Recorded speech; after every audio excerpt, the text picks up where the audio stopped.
पुस्तक वाचतोय आपण फाइंडिंग माय कोर, विनया गोरे ते विनया गोर, लेखिका श्रीमती विनया गोरे, भाग 3. आमचं सांगलीचं घर आठवलं. बाप रे, घराचा विचार करताना एकदम केवढ्या आठवणी आल्या. आज आई नाही, बाबा नाहीत, सांगलीचं ते घरही नाही, पण तरीही माझ्यासमोर ते सगळं तसंच्या तसं उभं राहतंय, त्या इराणी कुटुंबासकट. कारण इराणी आणि आम्ही अगदी सख्खे शेजारी होतो. खरं तर आई बाबा दोघंही मूळचे सांगलीचे नाही. बाबा कोकणातले, अंजरल्याचे, आणि आईचं माहेर लेले ते जळगावचे. आईच्या माहेरचं कुटुंब त्या काळच्या तुलनेत सुधारलेल्या विचारांचं, शिक्षणाला महत्त्व असलेलं आणि आर्थिकदृष्ट्या सुस्थितीतलं. आजोबा मामलेदार म्हणून निवृत्त झाले होते. त्या काळात ते आजीला घेऊन संध्याकाळी बाहेर फिरायला जात. त्यांनी आजीला बॅडमिंटनही खेळायला शिकवलं होतं. त्यांच्या घरी बालगंधर्व गोहराबाई येत असत. आईच्या शाळेतल्या मित्रमैत्रिणी मेहरुन्निसा, शिरीन बाटलीवाला, श्रीनिवास पाटणकर, मंदा म्हस्कर वगैरे यांचा अभ्यास, खेळ आणि सणवार या निमित्ताने घरी येणं जाणं असायचं. बाबांचं अंजरल्याचं घर गावातल्या दुर्गादेवीच्या मंदिराजवळ. घराच्या मागे वाडी आणि समुद्र. त्यांचे बाबा म्हणजे माझे आजोबा शाळेत शिक्षक होते. बाबांना त्यांच्या आईचा सहवास मिळाला तो बाबा जेमतेम 2 वर्षांचे असेपर्यंत. आईविना मुलाला वाढवलं ते त्यांच्या आजीने. बाबा कॉलेजमध्ये शिकत असताना त्यांचे वडीलही गेले. लेले आणि गोरे कुटुंबात एक गोष्ट सारखी होती, ती म्हणजे राष्ट्रीय स्वयंसेवक संघाचे आणि राष्ट्रसेवा समितीचे संस्कार. बाबांनी लग्नाच्या आधी संघप्रचारक म्हणून पुणे, सांगली आणि कोकण भागात काम केले होते. लग्नाच्या आधी आई राष्ट्रीय सेवा समितीचं सक्रिय काम करत असे. बापू मामा पण ऐन तरुणपणात संघप्रचारक म्हणून घराबाहेर पडलेला. त्याची प्रचारक पदाची जबाबदारी संपली तेव्हा त्यानं राष्ट्रसेवेच्या उद्देशानं पत्रकारितेचा व्यवसाय स्वीकारला. विचार केला तर ते फक्त आमच्या चौघांचंच घर होतं, सांगलीच्या बसस्टँडजवळचं. 2 मजली घरात आम्ही 5 बिऱ्हाड करू. माझा जन्म जळगावचा असला तरी माझ्या सगळ्या आठवणी आहेत त्या सांगलीच्या. तेव्हा तेच आमचं जग होतं. आमचं घर बसस्टँडला लागून, लक्ष्मी आईस फॅक्टरीजवळ. गंमत म्हणजे नाव लक्ष्मी असलं तरी ती इराणी लोकांच्या मालकीची होती. आमचं घर कसं तर 10 बाय 10च्या 4 खोल्या असलेलं, कुणालाच खाजगी पण नसलेलं आणि त्याची कधीच गरज न भासलेलं. बाहेरच्या खोलीत सरस्वतीची मूर्ती होती. रोज सकाळी कराग्रे बसते लक्ष्मी म्हटल्यावर दूध प्यायचं. संध्याकाळी शुभंकरोती, रामरक्षा, मारुती स्तोत्र, पाढे वगैरे इतर मराठी मध्यमवर्गीय घरात असे तसंच आमच्या घरीही म्हणायची पद्धत होती. बाबांचं संस्कृत इतकं उत्तम की ते संस्कृतमध्ये भेंड्या खेळू शकायचे. त्यामुळे आमचं सगळं पाठांतर बाबा करून घ्यायचे. बाबा गणितात MSc करून विलिंग्डन कॉलेजमध्ये प्राध्यापक. आईनं लग्नानंतर पदवी आणि पुढे 10 वर्षांनी इंग्लिश लिटरेचरमध्ये MA केलं. त्यावेळेस बाबांना किडनी स्टोनचा त्रास सुरू झाला. हॉस्पिटल आणि घरचे काम करताना तिचा अभ्यास होत नव्हता. त्यामुळे ती ड्रॉप घ्यायचे ठरवत होती. पण बाबांमधला प्राध्यापक जागा झाला आणि त्यांनी आईला जे मार्गदर्शन केलं, आत्मविश्वास वाढवला, त्याला तोड नाही. त्यावेळेस मी साधारण 9-10 आणि वर्षा 3-4 वर्षांची असेल. आम्ही दोघी नाशिकला चिंतूमामा आणि विद्यामामीकडे 4 महिने राहायला गेलो आणि आईने MESच्या हॉस्टेलवर राहून अभ्यास पूर्ण केला. आम्ही मामा, मामी आणि आजीकडून खूप लाड करून घेतले. मामे भावंडे सुषमा, संयोगिता आणि सुवर्णा यांच्याबरोबर खेळण्यात दिवस कसे गेले ते कळले सुद्धा नाही. आई, बाबा आणि सांगलीची आठवणही आली नाही. मी नेहमी म्हणते की बाबा लॉजिक, मॅथमॅटिक्स म्हणजे लेफ्ट ब्रेन पर्सन आणि आई भाषा, भावना म्हणजे राईट ब्रेन पर्सन. बाबा मितभाषी आणि काटेकोर, तर आई बोलकी आणि आघळपघळ. त्यामुळे आमच्यावर दोघांचा छान आणि योग्य परिणाम झाला. आप्पा पेंडसे ज्यांनी पुढे 1962मध्ये पुण्यात ज्ञानप्रबोधिनी शाळेची स्थापना केली ते आमच्या बाबांचे लहानपणाचे जवळचे मित्र. ते नावाजलेले शिक्षणतज्ज्ञ मानसशास्त्रज्ञ होते. अनेकदा आमच्याकडे ते मुक्कामाला यायचे. येताना माझ्यासाठी छान छान पुस्तकं घेऊन यायचे.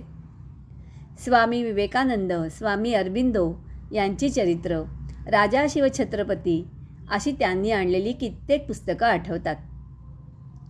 आपल्या सनातन हिंदू धर्मात मुलं आणि मुलींना शिक्षणाच्या समान संधी होत्या. शिक्षण आणि त्यासाठीचे संस्कार सारखेच असत. विनया आता मुंज करायच्या वयाची झाली, तिची मुंज कर असे आप्पा काका सारखे आमच्या बाबांकडे आग्रह धरायचे. माझी किंवा वर्षाची मुंज वगैरे झाली नाही, पण हवं ते शिक्षण मात्र घेता आलं. स्वामी विवेकानंद हे त्यांचं दैवत. त्यांच्या विचारानं ते भारलेले होते. शिक्षणातून देशनिर्मिती हे त्यांचं स्वप्न. राष्ट्रनिर्माणासाठी जाज्वल्य शिक्षण पद्धती त्यांना महत्त्वाची वाटे. यासारख्या चर्चा आमच्या घरात आमच्यासमोर होत. त्या वयात ते कळत होतं असं नव्हे, पण कुठेतरी ते संस्कार नकळत होत गेले. सुप्रसिद्ध साहित्यिका तारा भवाळकर आमच्या शेजारी. आम्ही त्यांना भवाळकर मावशी म्हणायचो. इतका आमचा घरोबा. त्यांच्याकडे साहित्य नाट्यक्षेत्रातल्या लोकांचा राबता असायचा. रत्नाकर मतकरी, विजय तेंडुलकर असे थोर नाटककार यायचे.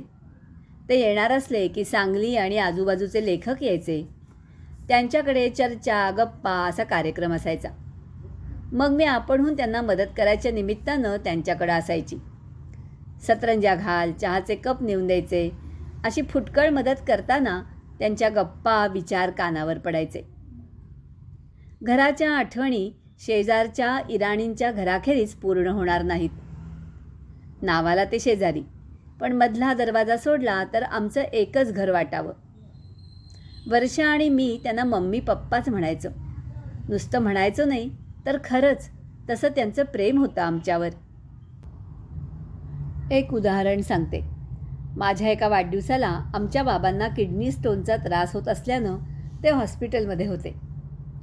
एरवी आमचे वाढदिवस आई बाबा छान साजरा करायचे. त्या दिवशी मात्र आईसुद्धा बाबांसोबत हॉस्पिटलमध्ये. काश्मीराचा आणि माझा वाढदिवस एकाच दिवशी. तर मम्मींनी पारशी पद्धतीनं माझा वाढदिवस साजरा केला. एवढंच नाही तर काश्मीरासाठी आणलेला नवा ड्रेस मला भेट दिला. काश्मीराला सांगितलं की तिच्यासाठी घेतलेला ड्रेस अजून पुण्याहून आला नाही. त्यांनी माझ्यावर आणि वर्षावर त्यांच्या मुलांसारखी माया केली, तशीच आमच्या आईबाबांनी काश्मीरा, जहान, अर्देसार आणि दिनाजवरही केली. एकदा बाबा मित्राला म्हणाले की मला 2 मुली आहेत. दिनाजला याचं खूप वाईट वाटलं आणि रडत रडत ती म्हणाली, बाबा मी तुमची मुलगी नाही का? आईबाबांनी संघ आणि समिती याशिवाय अनेक माणसांशी मैत्री जोडली होती. माणसांना जोडण्याची त्यांची कला बघत आम्ही मोठ्या झालो. सुरुवातीच्या काळात आमच्या घरी येणारे बहुतेक लोक याच वर्तुळातले असत. पुढे याचा विस्तार होत गेला. यात इराणी, दांडेकर, ओगले, किर्लोस्कर, दिवाण, रणभिसे, फुलारा असे वेगवेगळ्या धर्माचे मित्र होते. सांगली ब्रिज असोसिएशन सुरू करतानासुद्धा बाबांचा पुढाकार होता. नुकत्याच बाबांच्या जन्मशताब्दी वर्षानिमित्त मी आणि वर्षानं सांगलीत ब्रिज स्पर्धा आयोजित करून आईबाबांच्या ब्रिज प्रेमाची आठवण जपण्याचा प्रयत्न केला. आम्हाला स्वतंत्र विचार करायला त्यांनी परवानगी दिली. एवढंच नाही तर उत्तेजन दिलं. त्यांच्या विचारांचे चष्मे आम्हाला दिले नाहीत. याचं एक उदाहरण सांगते. मी समितीच्या शाखेत जायची. एका बौद्धिक वर्गात आम्हाला सांगितलं गेलं की आपल्या देशातल्या सगळ्या स्त्रियांनी सीता व्हायला हवं, तर सगळे पुरुष राम होतील. मला हे बिलकुल पटलं नाही. सीतेवर अन्याय झाला आणि तिनं तो निमूटपणे सहन केला.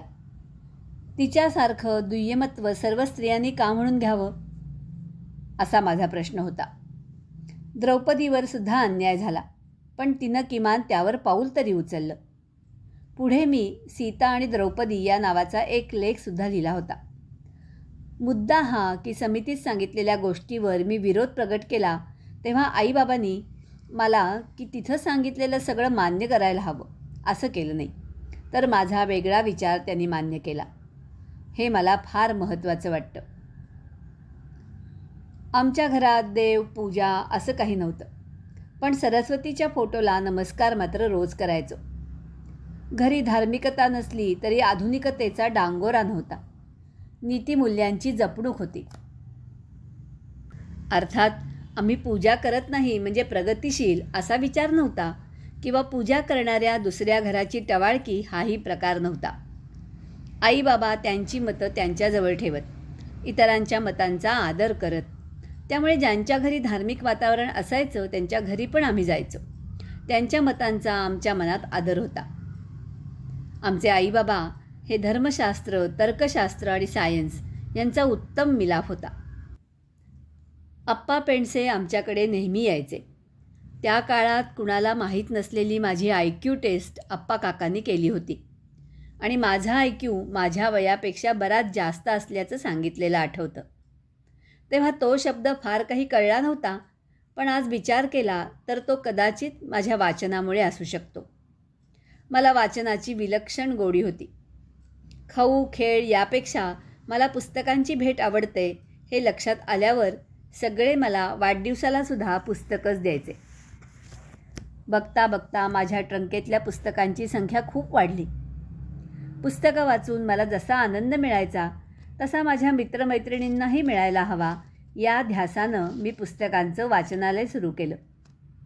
कुणी कुठलं पुस्तक नेलं, किती दिवसांनी परत द्यायचं असं सगळं मी एका वहीत टिपून ठेवायची. हे वाचनालय मोफत असलं तरी थोड्याच दिवसात मुलांचा वाचनाचा उत्साह संपला तसं ते बंद पडलं. मी मात्र आयुष्यभर माझी वाचनाची आवड जपली आहे. वय वाढलं तसे विषय आणि लेखक बदलत गेले, पण आईबाबांनी मला कधीच अमुक वाचू नको असं म्हटलेलं मला आठवत नाही. तू वाच, चांगलं वाईट तुला कळत जाईल असा त्यांचा दृष्टिकोन. 8वी 9वीपासून थोडं थोडं इंग्रजी वाचायला पण सुरुवात केली. वाचन माझ्यासाठी फार महत्त्वाचं आहे. वाचनामुळे जगाविषयी आणि जगात घडणाऱ्या घडामोडींविषयी कुतूहल जागं झालं.